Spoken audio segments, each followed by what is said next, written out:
माता पिता के मर जाने के बाद गुड़िया तो अकेले हो गई थी। उसका कोई भी नहीं था। कई दिन तो वो अपने घर में ही रोती रही और फिर एक रात उसकी मम्मा उसके सपने में आती है।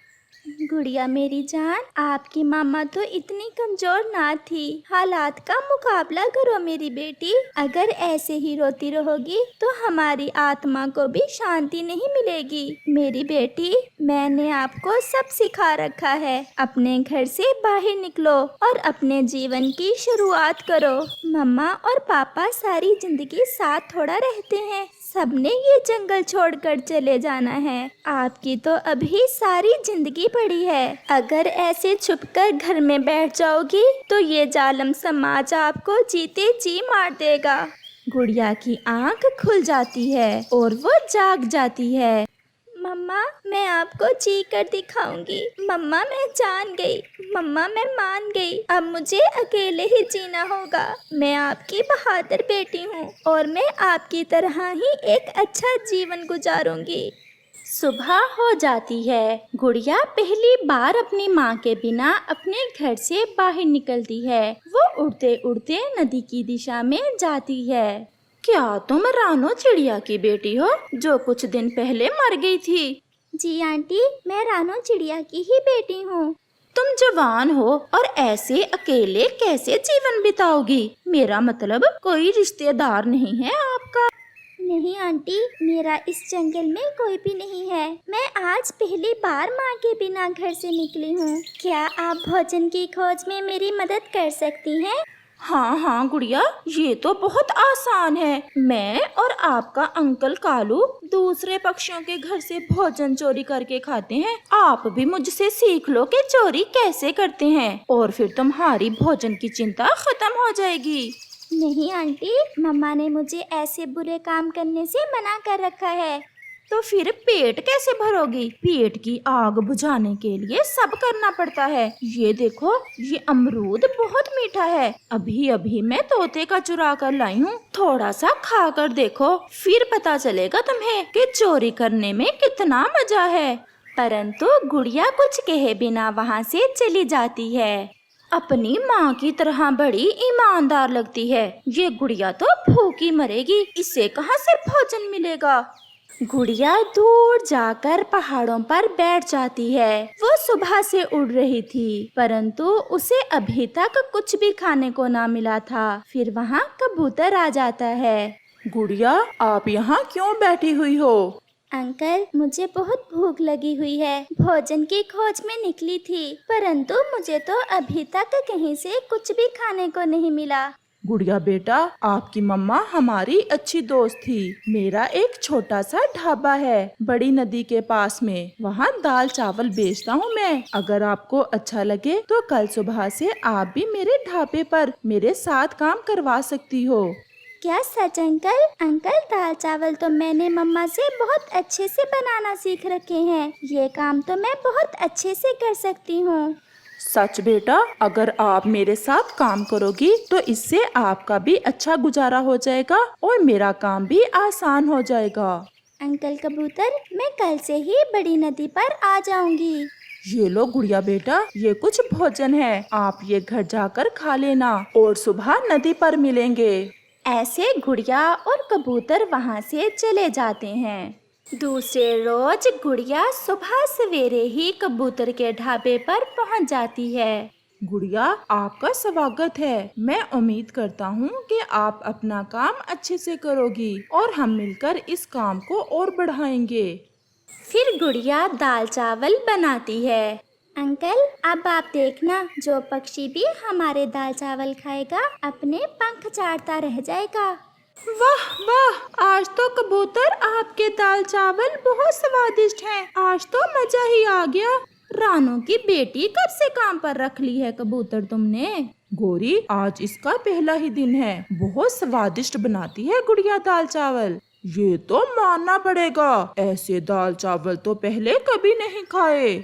ऐसे कुछ ही दिनों में कबूतर का ढाबा तो बहुत ज्यादा चलने लगता है। पक्षी तो लाइन बनाकर दाल चावल लेने के लिए आने लगे। फिर एक दिन कबूतर गुड़िया से कहता है, गुड़िया, मुझे कुछ काम है, मैं जा रहा हूँ और आप शाम को ढाबा बंद करके घर चली जाना।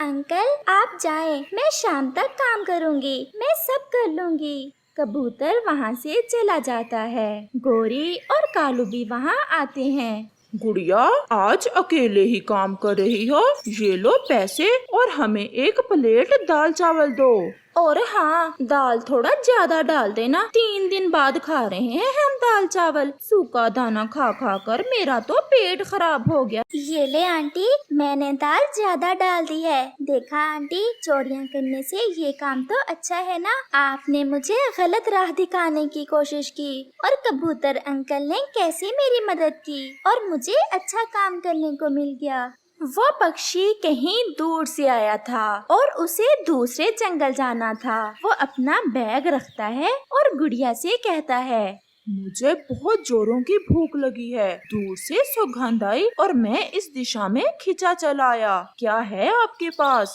हम बहुत स्वादिष्ट दाल चावल बनाते हैं। 1 प्लेट लगाऊं या हाफ? 1 प्लेट फुल वाली। गुड़िया उस पक्षी को 1 प्लेट दाल चावल देती है। कालू जी, ये तो कोई बहुत अमीर पक्षी दिख रहा है।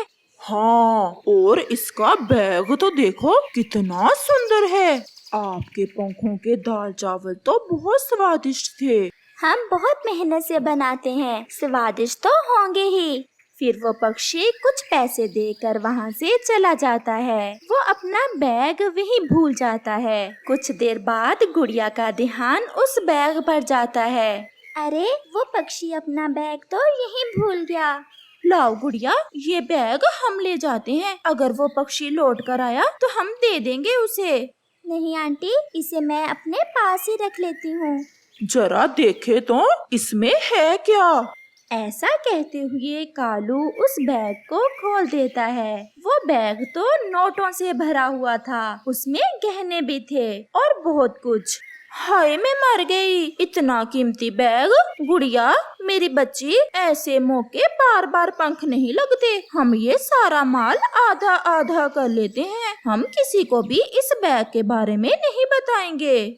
आप यहाँ से जा सकते हैं, मैं ऐसा नहीं करूँगी। ये जिसका है उसी का रहेगा। आप अपनी नीयत खराब ना करें। फिर गोरी और कालू गुस्से में वहाँ से चले जाते हैं। गुड़िया वो बैग साथ लेकर अपने घर चली जाती है।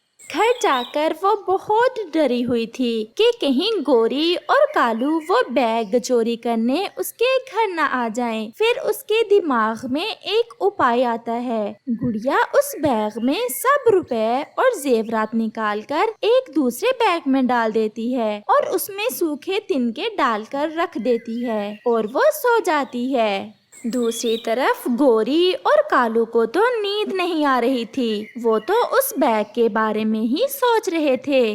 कालू जी, चलो, गुड़िया सो गई होगी, हम चुरा लें वो बैग। गोरी, अगर वो बैग हमारे पंखों में लग जाए तो सारी जिंदगी कुछ करने की जरूरत नहीं है। फिर वो रात के अंधेरे में गुड़िया के घर वो बैग चोरी करने जाते हैं। गोरी खिड़की में से देखती है। कालू जी, आप यहीं बैठे, वो सामने ही पड़ा है वो बैग, मैं उठाकर ले आती हूँ। ऐसा कहते हुए गोरी खिड़की में से गुड़िया के घर में घुस जाती है और वो बैग उठाकर वहाँ से भाग जाती है। गुड़िया गोरी को भागते देख मुस्कुराकर फिर से सो जाती है, क्योंकि उस बैग में तो गुड़िया ने तिनके डाल रखे थे। मेरा एक कीमती बैग खो गया है। मैंने सारा रास्ता देख लिया। क्या मेरा वो बैग आपके ढाबे पर तो नहीं भूल गया मैं? बेटा, यहाँ तो कई पक्षी आते जाते हैं। अगर आपका बैग होता तो हमें दिख जाता। ऐसा भी तो हो सकता है कि कोई दूसरा पक्षी उसे यहाँ से उठा ले गया हो। मेरा वो बैग तो बहुत कीमती था। फिर वो पक्षी जैसे ही वहाँ से जाने लगता है, गुड़िया भी वहाँ आ जाती है। रुके, आप रुके, ये ले, इस बैग में आपका सारा सामान है। परंतु ये बैग तो मेरा नहीं है। मैंने आपके बैग में से सब कुछ निकालकर इसमें डाल दिया था। फिर गुड़िया उसे वो बैग खोलकर दिखाती है, जिसे देख वो पक्षी तो बहुत खुश होता है। मुझे विश्वास नहीं हो रहा कि आज के दौर में भी कोई आप जैसा ईमानदार पक्षी हो सकता है। पक्षी जी, अच्छाई और बुराई हमेशा साथ साथ होती है। आप किसका चुनाव करते हो, यही फैसला मुश्किल होता है। मैंने वो किया जो मेरे माता पिता ने मुझे सिखा रखा है। फिर वो अमीर पक्षी गुड़िया से कहता है, गुड़िया, आप मुझे बहुत अच्छी लगी हो। क्या आप मुझसे शादी करोगी? मैं आपको बहुत खुश रखूंगा। ये सुनकर गुड़िया शर्मा जाती है। मेरा कबूतर अंकल के सिवा और कोई भी नहीं है इस जंगल में। जैसे मेरे अंकल कहेंगे मैं वैसा ही करूँगी। मेरी बेटी, मैं बहुत खुश हूँ कि आपकी जिंदगी मुकम्मल हो गई और आपको एक अच्छा जीवन साथी मिल गया। फिर वो अमीर पक्षी गुड़िया को अपने साथ ले जाता है। दूर किसी जंगल में एक रानो चिड़िया रहती थी। वो और उसका पति घोंसले में अकेले ही रहते थे। उनका कोई बच्चा नहीं था। रानो चिड़िया ने बहुत बार अंडे दिए थे, लेकिन हर बार उसके अंडे या तो खराब हो जाते या कोई चील उन्हें खा जाती। रानो चिड़िया बहुत उदास रहती थी। ऐसे ही एक दिन रानो चिड़िया फिर से अंडे देती है। आज फिर से रानो चिड़िया बहुत खुश थी। रानो चिड़िया का पति भी आ जाता है। देखिए, मैंने आज फिर से अंडे दिए हैं। रानो, मुझे अंडों की तो खुशी है, लेकिन इस बात का डर भी है कि अगर फिर से अंडों के साथ कुछ बुरा हो गया तो तुम और मैं बहुत दुखी हो जाएंगे। प्लीज आप ऐसा ना कहें। मैंने इस बार भगवान से बहुत प्रार्थना की है और मुझे पूरा विश्वास है कि मेरे अंडों से बच्चे जरूर निकलेंगे और मैं इस बार अपने अंडों की बहुत रक्षा करूंगी। एक मिनट भी यहाँ वहाँ नहीं जाऊंगी। वैसे रानो, अब मेरा भी बहुत मन करता है कि मैं अपने बच्चों के साथ खेलूं। तुम्हें पता है कि कालू कौवा अपने बेटे जग्गू को लेकर रोज नदी पर जाता है। वो वहाँ उसके साथ खेलता है। जब मैं उन्हें देखता हूँ तो सोचता हूँ कि कभी वो दिन आएगा जब मैं भी अपने बच्चे के साथ नदी पर आऊँगा। तुम दिल थोड़ा ना करो, वो दिन जरूर आएगा। और फिर रात हो जाती है। वो ऐसे ही बातें करते करते सो जाते हैं और फिर सुबह हो जाती है। रानो, मैं जाता हूँ दाना लेने और तुमने बस अंडों के पास ही रहना है। मैं भी जल्द ही वापस आ जाऊंगा। फिर अगर तुमने कहीं जाना हुआ तो चली जाना। और फिर रानो चिड़िया का पति भोजन की तलाश में चला जाता है। रानो चिड़िया सारा दिन अंडों के पास ही रहती है, एक सेकंड के लिए भी कहीं नहीं जाती। और फिर दोपहर हो जाती है। अब तो रानो चिड़िया को बहुत ज्यादा प्यास लगी हुई थी, लेकिन उसे अपनी प्यास की कोई परवाह नहीं थी। धूप बहुत ज्यादा थी। वो बस अपने अंडों पर साया बनकर बैठी रही थी। आज गर्मी कितनी ज्यादा है और मेरा मुंह भी कितना सूख रहा है, लेकिन मैं अपने अंडों को छोड़कर कहीं नहीं जाऊंगी। एक बार इनके पापा आ जाएं, फिर ही जाऊंगी। और फिर ऐसे ही शाम हो जाती है और रानो का पति भी आ जाता है। रानो, आज तो दाना ढूंढने बहुत दूर जाना पड़ा, इसलिए आने में देर हो गई। मुझे तुम्हारा मुंह देखकर लग रहा है कि तुम्हें प्यास लगी हुई है। हाँ, मुझे प्यास लगी हुई है। अब तुम अंडों के पास ही रहना, मैं अभी पानी पी कर आती हूँ। और फिर रानो चिड़िया नदी की तरफ पानी पीने चली जाती है। रानो चिड़िया जब नदी पर पहुँचती है तो वहाँ गोरी कौवी भी आई होती है। रानो, आज नजर नहीं आई सारा दिन, कहाँ गई हुई थी? कहीं भी नहीं, वो मैंने अंडे दिए हैं, बस सारा दिन उनकी रक्षा करती रही हूँ। रानो, वैसे तुमने जितनी बार अंडे दिए हैं, अगर सारों में से बच्चे निकलते तो 1 दर्जन से ज्यादा बच्चे होते तुम्हारे घोंसले में। लेकिन मुझे तो लगता है तुम्हारे भाग्य में ही नहीं है बच्चे। अब उन अंडों पर बैठकर अपना समय जाया ना करती रहना। मुझे लगता है इस बार भी तुम्हारे अंडे खाली ही निकलेंगे। गोरी कौवी एक ही सांस में रानो चिड़िया को इतनी बातें कहकर चली जाती है और ये भी नहीं सोचती कि उसकी बातों ने रानो को कितनी तकलीफ पहुंचाई है। रानो की आंखों में आंसू थे। वो वहाँ नदी के पास ही बैठ जाती है और उदास होकर बैठी रहती है। ऐसे ही हल्का सा अंधेरा भी हो जाता है, लेकिन रानो चिड़िया वैसे ही बैठी हुई थी। फिर वो अपने आप को हौसला देती है, मैं अपना विश्वास कभी भी खत्म नहीं करूंगी। ये गोरी तो ऐसे ही बोलती रहती है, उसे कब किसी के जज्बात की परवाह होती है। और फिर रानो चिड़िया पानी पीती है और वापस आ जाती है। रानो, तुमने इतनी देर क्यों लगा दी? और ये क्या, तुम तो मुझे रोई हुई लग रही हो। नहीं, कुछ नहीं, तुम्हें ऐसे ही लग रहा है। अगर इस बार भी हमारे अंडों से बच्चे ना निकले तो हम क्या करेंगे? रानो, तुम अभी से ये बातें ना सोचो। जो हमारे लिए बेहतर होगा वही होगा। तुम अपना विश्वास खत्म ना करो। और फिर रात हो जाती है और वो सो जाते हैं। और फिर ऐसे ही कुछ दिन और गुजर जाते हैं और रानो चिड़िया ने इन दिनों में अपनी बिल्कुल भी परवाह नहीं की थी। वो हर समय बस अपने अंडों के पास ही रहती, ना गर्मी देखती और ना ही भूख, बस अपने अंडों की रक्षा करती रहती। और फिर वो दिन आ ही गया जब रानो चिड़िया का एक अंडा फूटता है और उसमें से एक प्यारा सा बच्चा बाहर आता है। वो बहुत सुंदर बच्चा था और वो एक लड़का था। मेरा कुक्कू, मेरा प्यारा बेटा, भगवान तेरा शुक्र है, अब बस मेरे दूसरे अंडे से एक प्यारी सी गुड़िया निकल आए।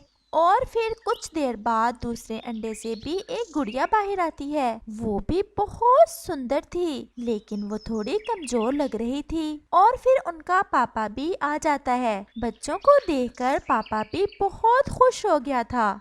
रानो, मैंने तुमसे कहा नहीं था कि भगवान पर अपना विश्वास कभी खत्म ना करना। देखा, आज हमारे घोंसले में कितनी रौनक लग गई है। रानो, तुम मुझे थोड़ा परेशान लग रही हो, क्या बात है?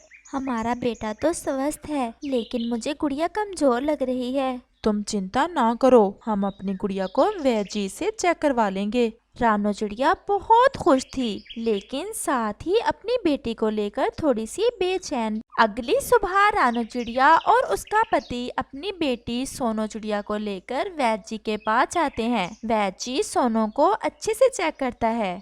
मुझे लगता है कि आपकी बेटी के मसल्स थोड़े कमजोर हैं, लेकिन ये चिंता वाली बात नहीं है। आपको इसकी खास देखभाल करना होगी। समय के साथ साथ ये ठीक हो जाएगी। और साथ में आपको अपनी बेटी को कसरत भी लाजमी करवानी है। कसरत करने से इसके मसल जल्द ही ठीक हो जाएंगे और जब तक इसके मसल्स ताकतवर नहीं बनते, ये उड़ नहीं पाएगी।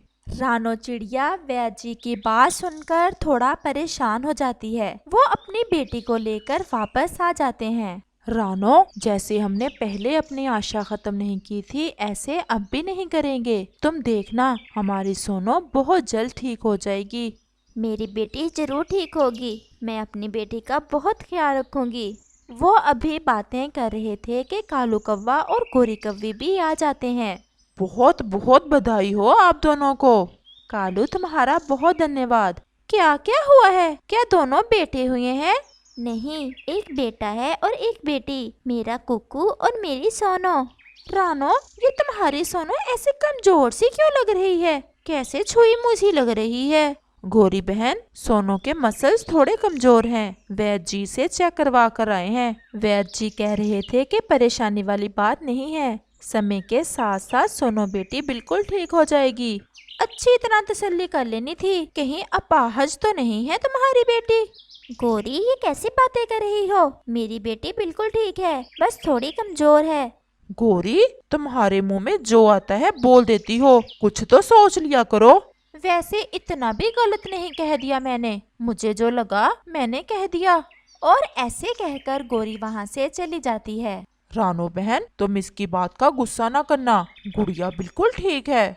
ऐसा कहकर कालू कौवा भी वहाँ से चला जाता है और रानो अपनी बेटी सोनो का बहुत प्यार करती है। मेरी बेटी बिल्कुल ठीक है। और फिर ऐसे ही दिन और रात गुजरते के कुकू ने तो अब थोड़ा थोड़ा उड़ना शुरू कर दिया था, जबकि सोनो तो अभी ठीक से खड़ी भी नहीं हो सकती थी। ऐसे ही एक दिन कुकू और सोनो घोंसले में अकेले थे। रानो और उसका पति दाना ढूंढने गए हुए थे और कुकू अपनी बहन से कहता है, सोनो, तुम थोड़ी सी कोशिश करो, मुझे लगता है अब तुम खड़ी हो सकती हो। और सोनो कोशिश करती है, लेकिन वो गिर जाती है। पास में जग्गू कौवा बैठा ये सब देख रहा था। वो ये देखकर जोर जोर से हंसता है। जग्गू, तुम क्यों हंस रहे हो? मैं ये देखकर हंस रहा हूँ कि तुम कैसे अपनी अपाहिज बहन को खड़ा कर रहे हो। मेरी बहन अपाहिज नहीं है। ये तुम कैसे कह सकते हो कि तुम्हारी बहन अपाहिज नहीं है? तुम्हारे सामने तो उससे खड़ा भी नहीं हो पा रहा। तुम्हें बहुत जल्द पता चल जाएगा कि मेरी बहन कितना तेज उड़ती है। ऐसा कभी नहीं होगा, मेरी मम्मा भी ऐसे ही कहती है। एक हफ्ते बाद तुम अपनी मम्मा को भी साथ लेकर आना, हम तीनों रेस लगाएंगे। देखना, वो रेस मेरी बहन ही जीतेगी। अच्छा, अगर तुम्हारी बहन ना उड़ सकी तो फिर तो मैं इसे अपाहिज कह सकता हूँ ना? तुम जाओ और ये सोचो जब तुम हारोगे तो मैं तुम्हें क्या कहूँगा। ये तो समय ही बताएगा। और जग्गू वहाँ से चला जाता है। भैया ये आपने जग्गू से क्यों कह दिया? मैं कभी भी उड़ नहीं पाऊंगी, आपको शर्मिंदगी उठाना पड़ेगी। नहीं मेरी बहन, मुझे पूरा विश्वास है तुम उड़ोगी और बहुत तेज उड़ोगी। बस आज से हमने प्रैक्टिस शुरू करनी है। आज से तुम्हें ज्यादा से ज्यादा कसरत करना होगी। वैद्य जी भी यही कहते हैं कि तुम जितनी ज्यादा कसरत करोगी उतनी ही जल्दी ठीक होगी। और फिर कुकू अपनी बहन को खूब कसरत करवाता है। एक ही दिन में सोनो थोड़ा सा उड़ना शुरू कर देती है। शाम को जब उनके मामा पापा भोजन लेकर आते हैं तो अपनी सोनो को थोड़ा उड़ता देख बहुत खुश हो जाते हैं। आज तो मेरी बेटी बिल्कुल ठीक हो गई है। मम्मा ये सब भैया के कारण हुआ है। उसके बाद सोनो अपनी मम्मा पापा को सारी बात बताती है। उसके मम्मा पापा अपने बेटे पर बहुत गर्व महसूस करते हैं। और फिर 2 दिन बाद सोनो चिड़िया काफी ज्यादा उड़ने लग गई थी। और फिर रेस वाला दिन भी आ जाता है। जग्गू अपनी मम्मा गौरी कव्वी को लेकर आ जाता है। कुकू, वैसे तुम्हें मेरे बेटे को चैलेंज नहीं करना चाहिए था। मेरा बेटा तो जीत जाएगा और फिर तुम तैयार रहना अपनी बहन को अपाहज कहलाने के लिए। आंटी पहले रेस तो हो लेने दे। और फिर रेस शुरू हो जाती है। कुकू जग्गू और सोनो से आगे था। जग्गू दूसरे नंबर पर था जबकि सोनो दोनों से पीछे थी। कुकू को केवल अपनी बहन की चिंता थी। भैया मुझसे और तेज नहीं उड़ा जा रहा। सोनो खुद में हिम्मत पैदा करो, तुम उड़ सकती हो। अपने मम्मा पापा को जहन में लाओ। और फिर सोनो ऐसा ही करती है। एकदम से उसके अंदर एक नई शक्ति आती है और वो बहुत तेज उड़ती है। देखते ही देखते वो अपने भाई से भी आगे निकल जाती है। सोनो तुम्हारे आगे निकलने में ही मेरी जीत है मेरी प्यारी बहन।